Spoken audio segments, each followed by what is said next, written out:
اتصل بنا أحد الناس الخيرين من المجاهدين من الحشد الشعبي، قال إحنا قتل عندنا أحد الإرهابيين قتلنا، وبعد القتل هسه ما قاعدنا هذا، احنا اكتشفناه بعدين، حصلنا رام، فلقينا من فتحنا الرام لقينا التحقيق مع الحارس.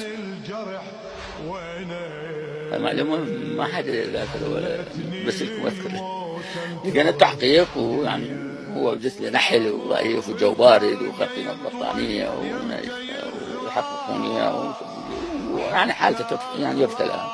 قال لي خصوص حارس، قلت له شنو؟ قال منزلين اصدار تصفيته. انا مشيت على الموت.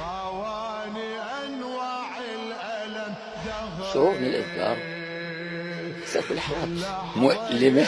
بلك قلبي تطفى ناره وينك يا نارك بقلبي رمح وينك.